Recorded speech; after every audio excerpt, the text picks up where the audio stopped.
इस मन के कारण ही इंसान का जीवन बिल्कुल निष्फल हो जाता है। क्यों? 10 ज्ञानेंद्रियां और 11वां होता है मन। और इस हमारे रेल के इंजन का ड्राइवर कौन है? मन। जिधर मन कहता है उधर ही हमारा पूरा इंजन चल पड़ता है। तो मन की अगर इच्छा है नहीं कि आज तो हमें रसगुल्ला खाने हैं, तो मन की इच्छा कर रहे हो ना पूर्ण, और मन की इच्छा से ही हमारा शरीर कूड़ा होता चला जाता है। तो बकरा जो होता है उसका भी वही हिसाब है कि अपने खेत में कितनी भी अच्छी घास उसे चरा के लेके आना, और जब रास्ता में आएगा ना तो इधर उधर मुंह मारता जरूर आएगा। तो एक राजा के पास पला था बकरा। राजा ने कहा, भैया अगर हमारे को इस बकरे को पिला दे तो हम अपना आधा राज्य दे देंगे।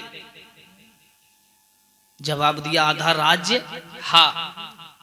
बोले बड़ी अच्छी बात है। तो एक नौजवान भैया आए और बकरा की रस्सी पकड़ी, सड़क के किनारे किनारे बड़ी अच्छी घास पूरे दिन चराया, और पेट उसका बिल्कुल फुल भरा हुआ। नगरी में प्रवेश जब किया तो क्या देखा, गांव के लोग बोले, भैया ये तो आज राजा बन गए, बकरा पिला हुआ है। दरबार में पहुंचे, राजा ने एक मुट्ठी गेहूं के दाने लिए, बकरा के मुंह के सामने किए, फट खा गया। राजा ने कहा, भूखा है ले जाओ। मूलचंद भैया तो हार मान गए, बोले अब ना ले जाए। दूसरा एक इंसान कहने लगा, बोले चलो भैया आज हम देखेंगे। तो डॉक्टर साहब ले गए, वो भी खूब जंगल में घुमाते फिरे बेचारे, और ज्यादा पिला हुआ। राजा के यहाँ आया, रोटी का टुकड़ा लिया, मुंह के सामने किया, वो रोटी का टुकड़ा खा गया। बोले अभी भूखा है ले जा।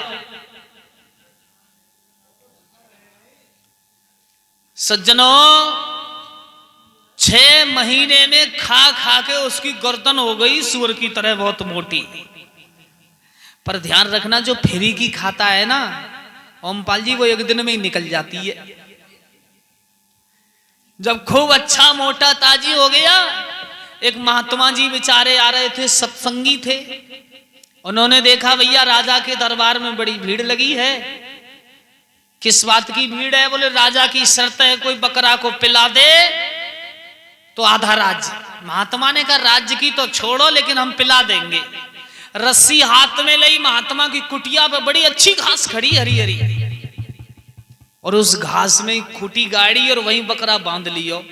और एक बाबा ने डाल ली कुर्सी, और हाथ में ले लो अच्छो सो सोटा, और बकरा ने जैसे नीचे खाए को मन करो तो धड़ाम देसी कान पे दयो एक। बकरा बोलो रोजाना खातिर बहुत अच्छी होती थी, आज कौन सी बला आ गई। थोड़ी देर के बाद में बकरा ने फिर नीचे को मुंह किया, फिर खाना शुरू किया, तो दूसरी तरफ से धड़ाम देसी, फिर खाना, थोड़ी देर बाद फिर धड़ाम देसी। दिन के 12 बज गए, तिनका एक नहीं खाने दिया। पेट बिल्कुल चिपट के जा। बकरा सोचने लगा, आज सजा बहुत अच्छी मिली। जब खाए तभी पीछे से कमर पे सोटा पड़े। अब बकरा यहां तक प्रमाण हुआ कि जब बकरा नीचे को मुंह करे तो बाबा डंडा हिलावे तो बकरा के अब ना खाऊंगा। जब नीचे को मुंह करे और बाबा को डंडा हाले, अब ना खाऊंगा। बाबा ने कहा अब चल। अब गांव के लोग बोले, भैया आज तो जो बड़ो ही सत्यानाश, सब शरीर जाको सूजो पड़ो है, डंडा पिटाई की है, पेट में भी कुछ नहीं, जब महात्मा को फांसी होगी। राजा ने देखा, ए महात्मा जी ये तुमने इसकी हालत क्या की है? तो महात्मा जी ने कहा, चिल्लाओ नहीं महाराज, तुम्हारी शर्त पूरी है, अगर ना हुई हो तो हमें फांसी दे देना। लेकिन बकरा की एक आंख की दृष्टि बाबा के सोटा पे लगी, अगर मैंने कछु खायो तो पीठ पे बिल्कुल पड़ेगा। राजा ने रोटी ली, आटा चावल बहुत तरह तरह के सामान थाली में रखे, और बाबा दूर खड़ा हो। राजा ने थाली आगे करी और बाबा ने दूर से डंडा हिलाओ तो बकरा के नहीं खाऊंगा। तो इसी तरह से हमारा जो मन आपका है, इस पर भी डंडे की जरूरत है। वो साधारण डंडा नहीं, ज्ञान रूपी डंडा। ये ज्ञान रूपी सत्संग रूपी जब कोढ़ा इसके ऊपर पड़ेगा तो ये मन इधर उधर भागना भटकना बंद कर देगा। बोल वृंदावन बिहारी लाल की। मेरी वृंदावन ससुराल संभाल राणा तेरी नगरी। मेरी वृंदावन ससुराल संभाल राणा अपनी नगरी। मेरी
तेरो नाए भावे घर द्वार संभाल राणा तेरी नगरी।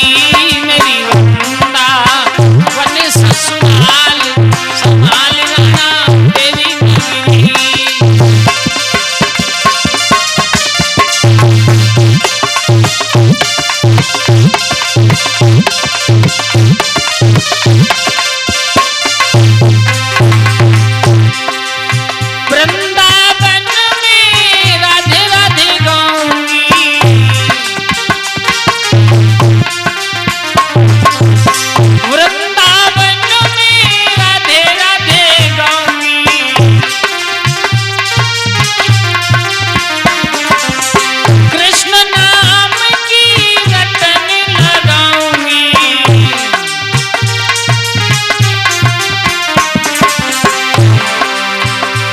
मोहित से तेरो परिवार संभाल राणा तेरी नगरी।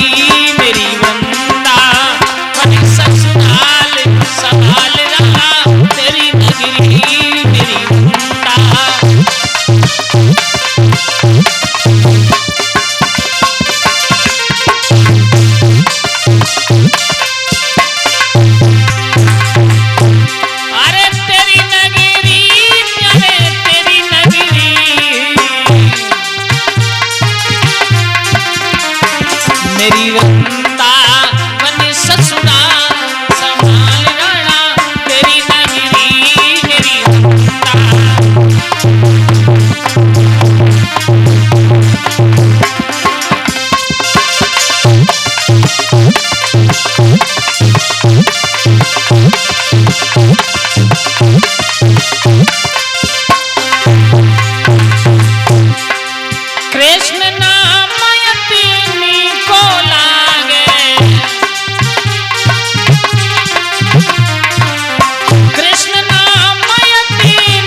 से तेरो परिवार संभाल राणा तेरी नगरी।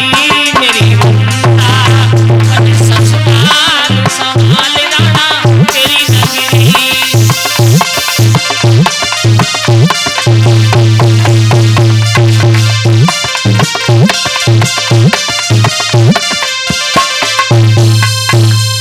और ये 50 रुपए का दान भिजवाया है हंसिका व वंश जी जोगीपुरा की तरफ से भगवान के चरणों में कामना करते हैं भगवान सदा सुखी रखें और भंडार भरते रहे। भक्तजनों, इसी वंश में अनेक महाराज हुए। महाराज हरिश्चंद्र के रोहित के हरित, हरित के चंप चंप, सुदेश, भरुक, बाहुक, सगर, असमंजस, दलीप, भागीरथ, श्रुत, नाव, सिंधुदीप, आयताप, सर्वकाम, सुदामा, खटवांग, दीर्घवायु, यशवी, रघु। और महाराज रघु के